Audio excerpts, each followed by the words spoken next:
So one question I had on the way over here, I was thinking, if I were to start a bluegrass organization and I wanted to export it all over the world, and I talked to countries all over the world and getting a representative saying, hey, start a bluegrass chapter here, I have a feeling it wouldn't be nearly as successful as Comhaltas. Why do you think Comhaltas is so extremely successful? I think because there's Irish all over the world. Okay. I think that's the main thing. I mean, unfortunately, the history of the Irish people kind of forced them to move. Yeah. I mean, initially, and I get this from just reading books and whatnot. Initially, people moved from Ireland to England for work. Yeah. Because the economy in Ireland was so bad. Yeah.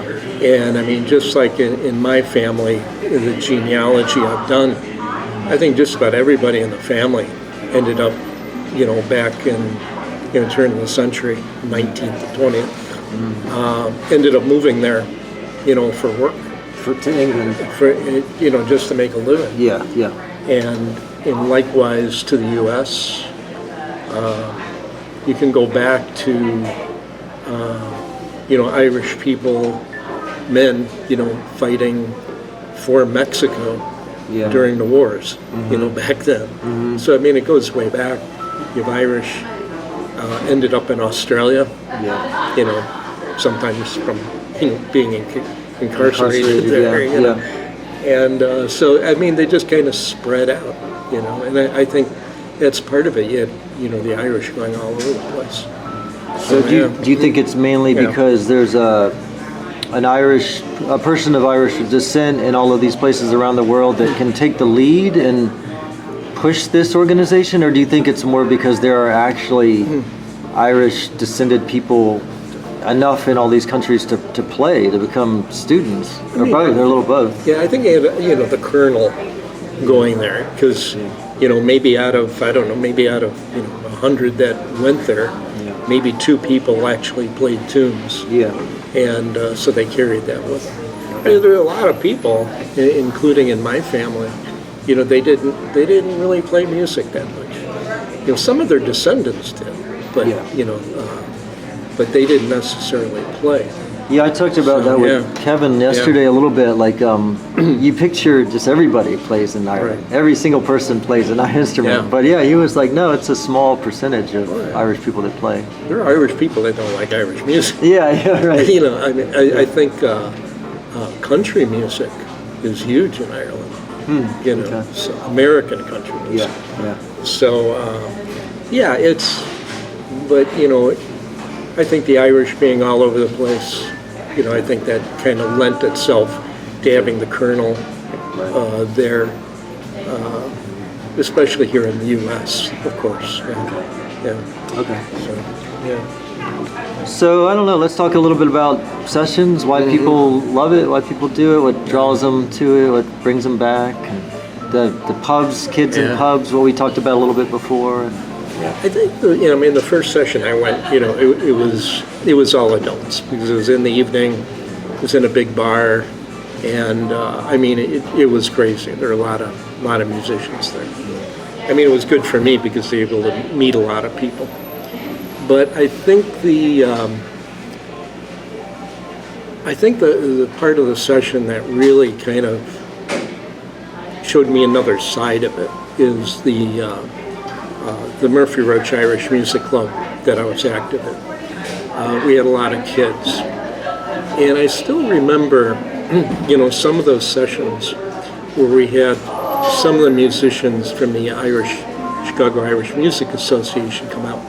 And these guys were, they're up there. I'm talking their 80s. And I still remember watching one of the guys who was probably in his early 80s playing tunes with maybe a 9-year-old girl. And it was like they're on the same level, and to me it just showed, the nature of the music being, you're honoring the music, the tune. It doesn't matter, who the person is. Yeah. And seeing, the older man, showing that tradition to her. Yeah. It's And kind of anti-pop. it is anti-pop. Yeah. And the goal of it really wasn't to make money. It was just to learn the music, maybe learn the tradition. Yeah, yeah. And so, I mean, that had a big effect on me. Yeah. And I experienced that even, while I was trying to learn the music and that. Yeah. It was a very, very welcoming environment, to be in. And we had, in Chicago, a lot of kids learning. And it's still like that now. Still today. I think it may have calmed down a little bit during COVID because there was kind of a dip. But the kids were kind of carrying it away. There's kind of an ebb and flow to it because, the kids will learn, probably up to high school. And then when they go to college, there's so many other things. They get pulled in different directions. And some of them stick to it. I saw one woman. I mean, I knew her when she was a teenager.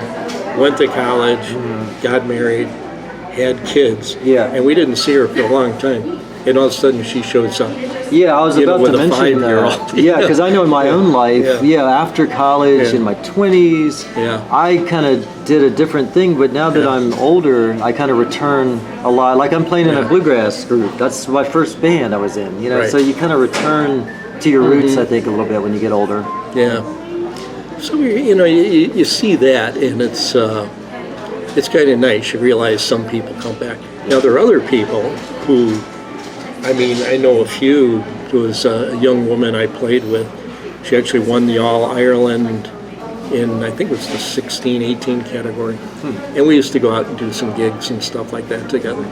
And I started playing with her when she was 6. And she's going to get married later this year. But I still remember her coming in to the pub, because usually I would be one of the first ones there. And then she'd come in with her parents and all that. Yeah. And she was like the princess of polkas.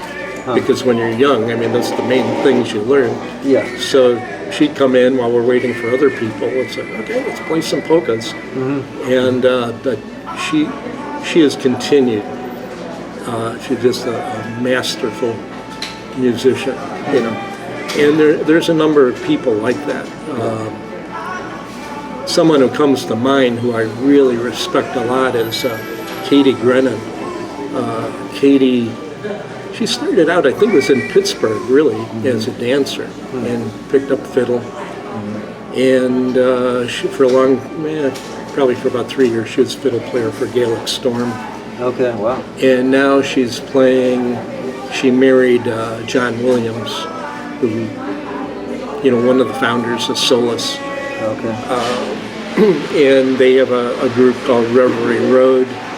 And then she plays with another group called the Bow Tides, which is, I think it's like 3 women, they're all ex-fiddlers from Gaelic Storm. And but she is really good. She's great with kids, great musician, great dancer, And she's kind of continued that, over the years. So, you look for people that you can kind of look up to. Not only their music, but that they're good people. So I would. So it's a type of music I think that draws people together. Like let's say you're in a certain type of rock. I mean, I guess you could, reformulate friendships later in life off of rock or jazz. Certainly, if you're deep into jazz, but it does seem an easy music to just come back to, and boom, you're there. You remember old times because I mean you're playing the songs about the same way, the jigs and reels. So very community based. Well, that's the thing about it. I mean, the tunes are basically the same no matter where you are. I moved here from Charlottesville to Chicago. It was great, or from Chicago to Charlottesville. And I mean, it was kind of a nice transition because I was able to meet people. Yeah. Because even though I play banjo now and I was new to the banjo, I know what the tunes are. Yeah. And so you're able to kind of slide into that group of people, and you know, it's kind of a nice way to do it. Yeah. And I mean, I did that to Charlottesville. You could do the same thing moving from Chicago to Indianapolis. Right. Or New York, of course. You know? Yeah. So, you know, everyone's learning the same tunes in the beginning, at least. Right. So, yeah. Yeah, and I like what you said about it's a tradition you're passing on. Like everything is prepackaged. I don't think a lot of people think about the music they consume. It's been packaged, marketed, shaped. But you know, Irish music is kind of anti all that. It's anti having a big star. It's anti being too glossy and packaged and produced. It really is kind of its own thing, and it's great to swim in those waters because everything else is really marketed and produced. Well, one of the big boosts to Irish music, I mean, and this is the opposite, really. Talk about package was Riverdance. Oh yeah. When Riverdance came out in the '90s, I mean, Irish music just took off. For a while. And now that was, you know, it was orchestrated. I don't think anyone believed it would ever get as big as it would, you know. But and I've seen it a couple times. I mean, that was playing in New York City for years, wasn't it? Yeah. In fact, it just came around again, I think, at the JPA. But do most people in Ireland like the fact that Riverdance really promoted their music, or do they kind of look down on it as too commercial? I don't know. I don't know.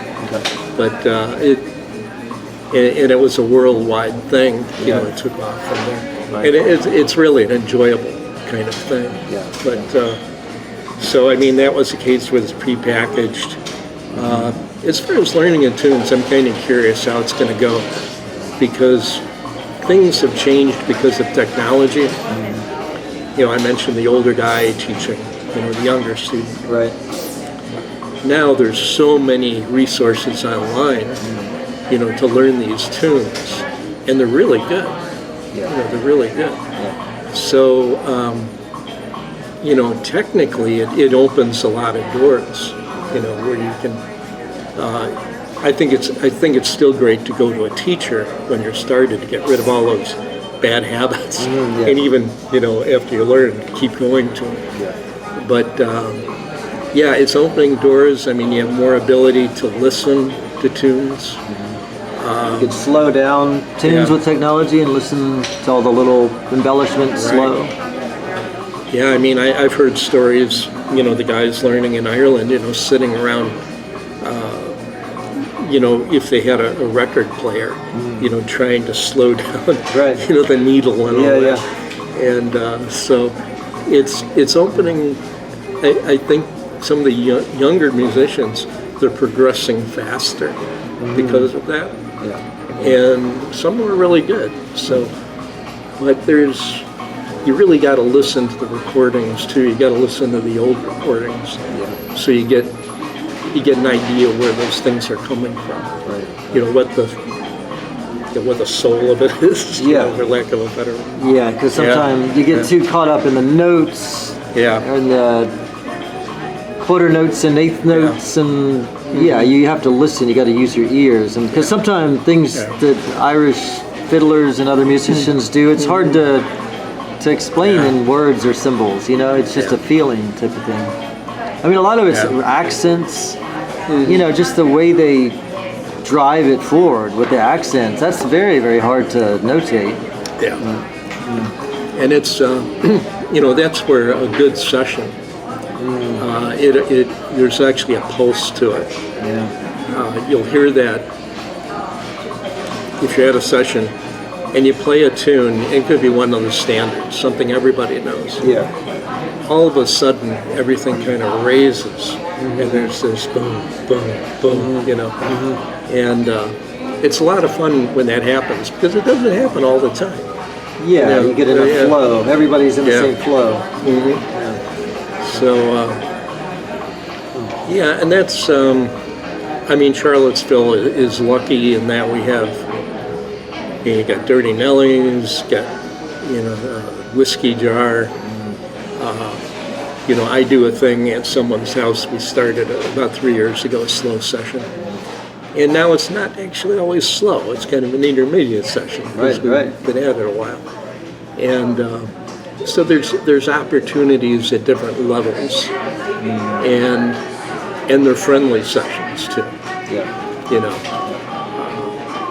Which even for a professional musician, I mean, there was a joke, you have to have a place to play bad, initially. Yeah. Taylor Swift didn't start out as a big star, I'm sure she was playing some pretty lowly gigs. Yeah. But, and those are the years you really grow a lot because you get audience reaction and you say, oh, they really like that one. What did I do there? And if something you do, nobody clapped for that. I mean, let me rework that one. And I mean, that's where the importance of the friendliness of a session comes in. Yeah. So that a new person comes in and they're not intimidated, and at the end of the night or the end of the day or whenever they're leaving, they walk away where they're inspired to learn more. Yeah. I felt that. Yeah. I mean, there are sessions, I've been to a couple once, haven't gone bad, but you walk in and you leave and it's like, oh, that was just terrible. I feel bad. Yeah. And that's not what you want. Yeah. And since we're losing so many of these older guys, in fact, I think most of them are gone now, actually. It's important for some of the younger leaders, I'll call them, of the session, that they kind of carry on that tradition, even though maybe the kids or people are learning their tunes online or something like that.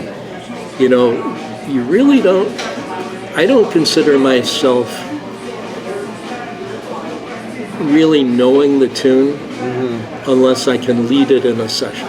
Okay. That's a good way to look at it. I mean, if I'm sitting at home, I'm great at home. Yeah, right. And everything changes when you're in an ensemble. Yeah. And it's great for kids that are in their room a little bit too much these days on screens. That makes them get out and be among people and talk and play. Yeah. So. Well, I love bars. The Whiskey Jar is one. They don't have a TV. Oh yeah, I guess they don't. And I mean, it's great. You come in there and it's you and other people. Yeah. And your instruments and all that. Right. So, I hope it holds out that way. A lot of pubs have turned into like sports bars. Yeah. And I hate that, Yeah. I mean, I even noticed myself at the Dirty Nellies, like there's a TV right above the table where musicians play, and my eyes would keep floating up to the TV. It's like, why am I watching TV? Right. There's an Irish session going on. Yeah. So, the session, and from what I've read, the session is fairly new in the music world. I mean, it's my understanding it really didn't get started till 1950s. Yeah. It was kind of a reaction somewhat to the dance hall bands or the town hall. I forget what they call them. Yeah. Kevin was talking a little bit about where they tried to get the clergy to really keep clamping down on behaviors of kids so they don't really get into bad stuff. So they instead of going out to people's houses or on the street, they made everybody gather in these places where the clergy could be there too to kind of oversee the behavior of kids. So they get professional bands, Ceilidh bands.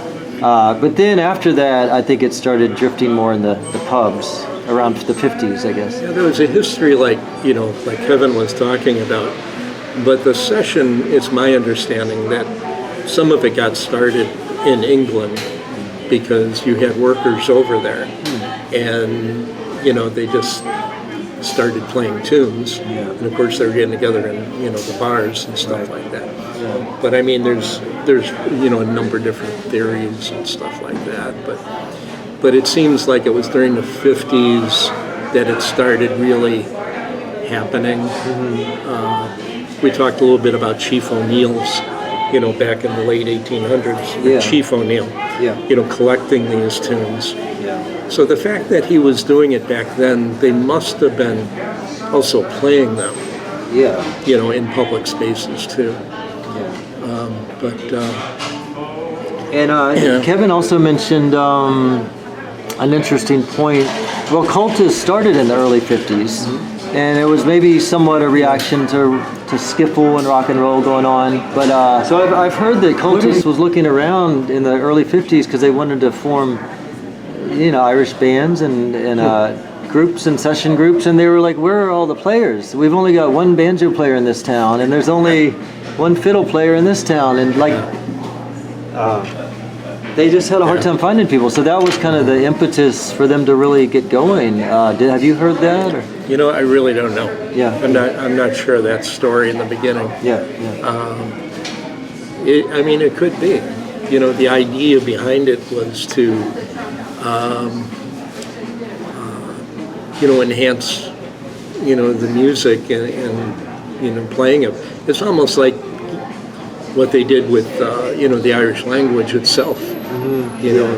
It existed in small areas, in the west of Ireland. Right. And there's probably more people speaking it now, Yeah. than in a long time. It's almost like the music and the music and the language can be thought of as like a healing from English oppression and domination, like decades and decades or centuries of healing. That's part of the healing process. Yeah, maybe. At its roots, it's like people wouldn't play it if it wasn't fun. Yeah. Let's face Right. it, it's fun. Yeah. It's fun to play. Totally. And it is. It's dance music. I've noticed that when I listen to a lot of Irish music, when I listen to other music, it just seems kind of slow and boring. I'm just so used to the constant pace that it seems like this is just dragging on and on. Well, it's funny because sometimes at sessions, I won't say, I think I do it every session, I kind of look at the people who are listening, the punters as they call them. Yeah. And I look at their feet. And I always see the toes tapping. If you don't, there's a problem. But I always do. Yeah. Last Saturday I was at a session where kind of partly outside and there are people at tables. Yeah. And I was watching and people are having conversations. Right. But their feet are still going. Yeah. So it's there. Right. Right. You don't have to concentrate on it. And And because it repeats so much, it's almost, I don't want to say background music, that's kind of pejorative, but it's almost like a meditative ambiance that, you don't have to listen to every note, but it's just there. Let's say you're in conversation one time around, the next time around, maybe you're not talking and you'll hear it. So it's like a meditative, continuing. Although it's not as, like old time music, they'll play one tune for 20 minutes. I'm exaggerating a little bit. Yeah. But generally we'll do 3 sets of tunes. And each tune might be 2 to 3 minutes, and then you're on to the next one. We can make it hard to learn sometimes too. But the beat is the same, usually. Right. Yeah. So look at the feet. Look at the feet. Yeah. So what is the current state of Irish session music around the world? I think overall, right now, things are in pretty good shape, all things considered. Because I think they've kind of blended in. They didn't resist technology, so that's becoming a tool to learn.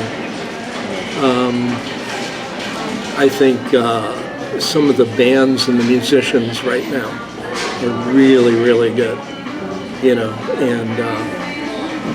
if not, just getting better. I think I think the only thing I worry about a little bit is, we don't want the sessions to become exclusive. to anybody. I mean, there are closed sessions, Right. and that's fine. Yeah. But I think the vast majority of them are open, and they need to stay that way. Yeah. Participatory. Yeah. In fact, there's a really good podcast on called In Tune with Tradition, Okay. Session Etiquette, and she started that last July, and it should be required listening, for everybody. It's really good, and so I think that's good. I mean, I think there might be a little bit of a battle coming up, or it might exist now, is getting kids to play, because you're competing with so many things right now. So, how do you inspire those kids? How you show them how much fun it is? Yeah. And I know they like to dance, and I've seen some really good young musicians, and see if we can keep that up.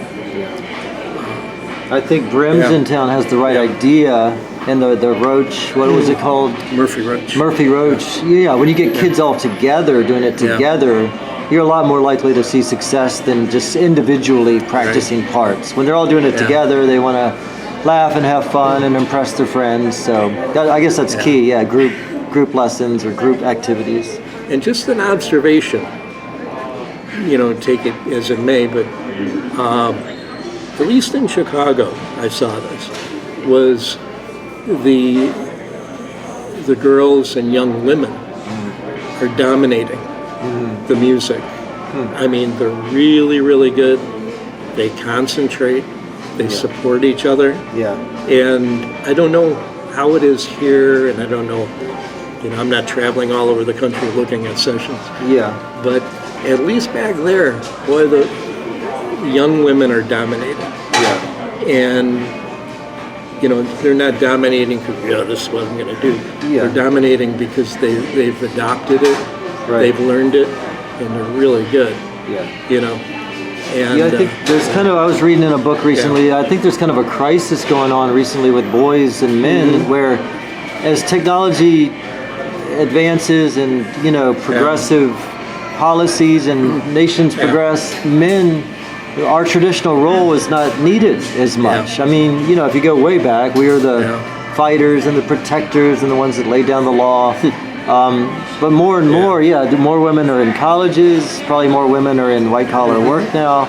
So it does seem like, I don't know if it's women are finally free to do these things, or whether men are just kind of discouraged and feel like they don't have a place in this modern world, or maybe it's a little of both. I mean, I don't want to discourage women at all. It's like, hey, keep going. Yeah. But I think, for boys and young men, we want to get them into the picture too. Yeah. Because it's a really healthy hobby. It's a really healthy hobby. Yeah. And so how you do that, I have no idea. Okay. No idea. I guess that's for us to figure out. So that's my 2 cents on the Irish music. Okay, all right. Well, Dave Reynolds, thank you so much for the interview. I really appreciate it. It's been a pleasure talking to you. My pleasure. Keep playing.